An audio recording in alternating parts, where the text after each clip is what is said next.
one point, there was this bully guy, this big fat guy, and this actually shot me with a BB gun, and I still have the BB in my leg to this day.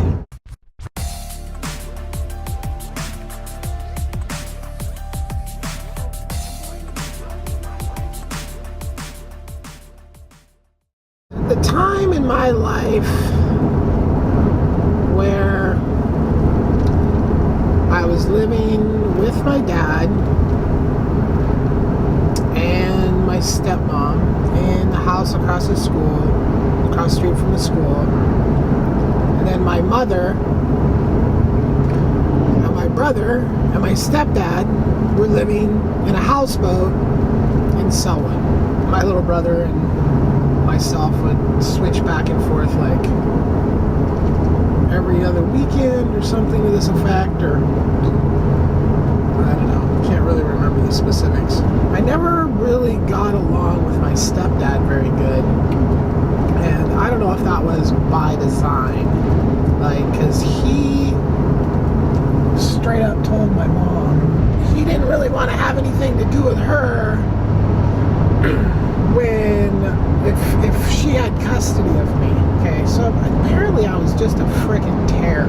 I had this babysitter when I was living with my mom, my little brother, and myself. We're living in Oregon City, and she might have had two little brothers that I was friends with, but she was strange. She would, like, you know, just wear underwear in the house. You know, you can't wear any of your clothes, and take your clothes. Like, I want to say she's like 12 or something like that, like snuggling with her naked. So spooning with her, I guess, as well. I can remember this. I don't know if that's probably not weird, but maybe it is. I think it gets weird when she was having me get naked or into my underwear or something like that. At that point, it's like weird. Like if you just have a babysitter and you just lay down next to him or something like that, it's no big deal. So that was a strange thing about that Oregon City duplex we lived in for a while. I used to forget my keys and get locked out and like try to climb all over the house to try to get in the windows. It was like a 2-story duplex, and just being a little kid and constantly forgetting something and being locked out. My mom wouldn't come home until late nights, and like just be outside waiting. I don't know where my little brother was at that point. I have quite a few memories of being locked out of the house, so that was like an epidemic, I guess, for me when I was a kid. Not sure why. They delivered a bunch of bark dust to that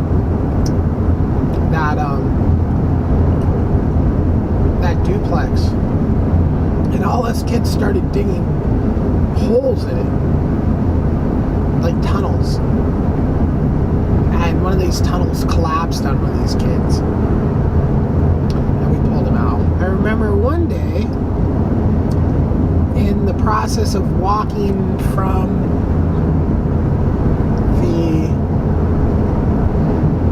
TriMet to home, like some kids were messing with me or something. I don't really remember the whole lead up to the thing, but basically this kid, I was like running away from him, and he threw a rock like up in the air in an arch, and I like was running, and then I just stopped and hunkered down and put my hands on my head, and the rock hit me and cracked my head open, and I had to get stitches. How random is that? The kid just threw the rock. I was running, I stopped, I hunched down, and the rock just freaking nailed me.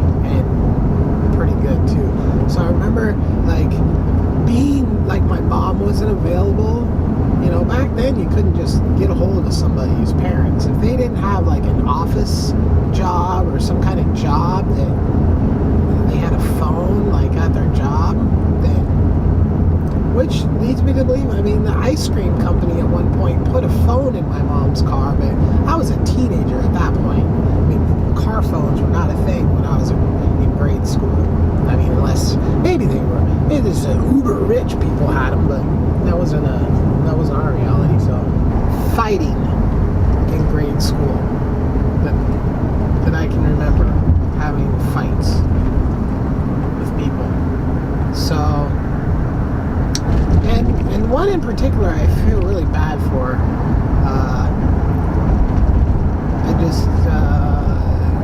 Some girl was punching on me and I kicked her. And I kicked her in the nuts. She didn't have nuts. Not thinking that would be a big deal because she had the nuts, but yeah. So she was as big as I was, just pummeling me. It happens. Big country girl type thing. So, but yeah, sorry, whatever your name was, for kicking you in your girl nuts, lady nuts. Now,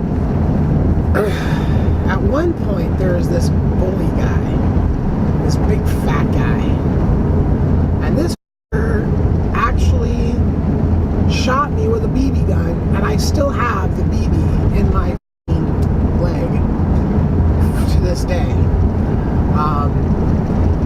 It was like more like in the crease between my butt and my leg when it happened, but I grew, so now it's like down in my leg. Little side note, tried to have a tattoo artist friend of mine remove that, and he failed, and it was a bloody mess with lots of stitches. Yeah. So anyway, so this bully, which lived like down the end of this old railroad track, gravel road, I would have to, hide from him or run away from him constantly. Well, one day, I don't remember why, my dad was over in the field. Maybe we were playing like sports or something, playing catch or something. I don't know why I was there with my dad. But then that kid shows up, and this kid was like probably about as big as my dad. I mean, he was fucking huge. My dad was just like, go fight him, just like, you gotta fight him, go right. And it's just like, I mean, the guy literally put his hand on my head, like the old comic thing where the hand's on the head and you're going like this and you can't even get anywhere near the guy. And he's just like throwing me on the ground, and this was the most physical it ever got between me and this guy.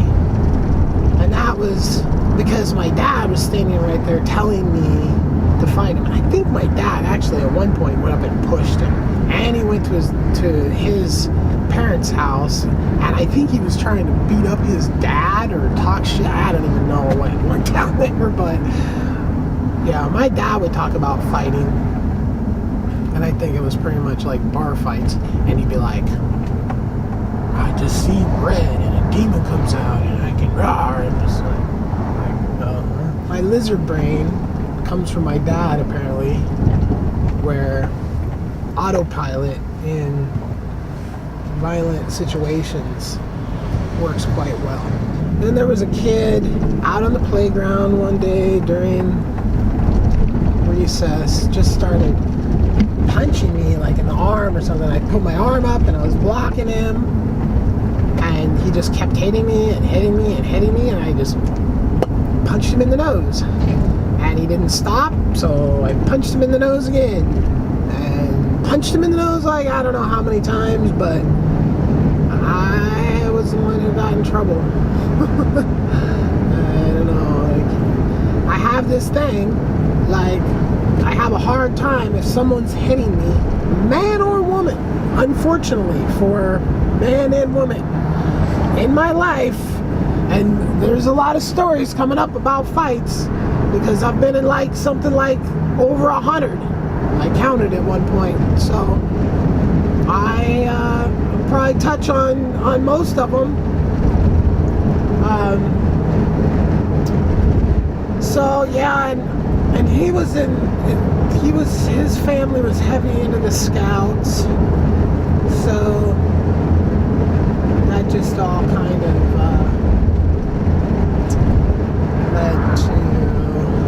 added to my demise with the Scouts. So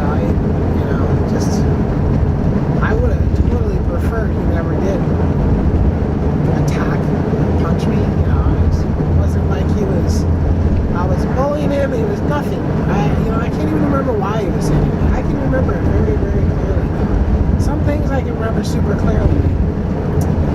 Another weird thing I remember in grade school is having a discussion with another kid about drugs, which at that point, the only reason why I knew about drugs was because the war on drugs and just say no and all that. I'd never seen drugs, I had never done nothing, and it seemed like something that like rich and fancy people would fucking do. But for some reason I had a conversation with this kid that I feel is like a little foreshadowing. Like how did I know that? How did I understand that? It's just a little bit. The conversation went something like this. We were talking about drugs, and I was like, yeah, so if you do drugs, then you go, I think I remember explaining like this to the kid. It's like, if you're on drugs, here's your normal life. And then you do drugs, you go up here, but then when you're off them, you come back down, you go below. And then you have to come back up. Now, I mean, I had to be pretty damn young to have this concept, right? And I just explained it out to him, basically like that. The more you do, how did I know this? I mean, was this explained in these DARE things? And then why didn't he get the same information that I did? I think in my, it was like, I think I related it to fun, like your ability to have fun. Like, so here's your normal life, and then you do drugs and you have a lot of fun, but then you have a lot less fun. Yeah, I think that's the way I explained it to him. I don't know why I was explaining to him. The first time I was ever allowed to pick my clothes, I was, I don't know, maybe going into the 5th or 6th grade, but the clothes that I picked were a reversible mesh black and red t-shirt, a pair of black parachute pants, a pair of this other kind of parachute pants, or was it that zip down the side to expose like this flap of color, and those were blue. And I had some other kind of blue funky shirt to match it, and this belt that was black weights on a red nylon strap, and a hat that had tails on it. It was like a mullet hat. This was the era of breakdancing and hair metal. Motley Crue was huge. We had this girl in school that would draw big bubble letters on our peaches and whatever we wanted to write, and she wrote Motley Crue on mine and then spelled it wrong and then had to go in and add another little letter. this really cool Peachy, and it had like all these bands all written on it that I had never heard before. Literally, I had no access to music. My mom, I didn't like music, I don't think. I thought it was, she was a heavily religious person, turns out, but was not trying to push, I don't know. So music wasn't much in her world. And so all these bands were written all over it, like Motley Crue and Black Sabbath and Dio and Rat, and it probably just freaked through and all this crazy, like, bubble, like, breakdancing style writing, right? She probably just threw that thing away, like, devil worship or something. It was super cool. I so wish I had that, but it's just one of those things that kind of disappeared when at some point in my life. I don't really know what happened to it. So I always figure those things that disappear, they were just stolen by my parents.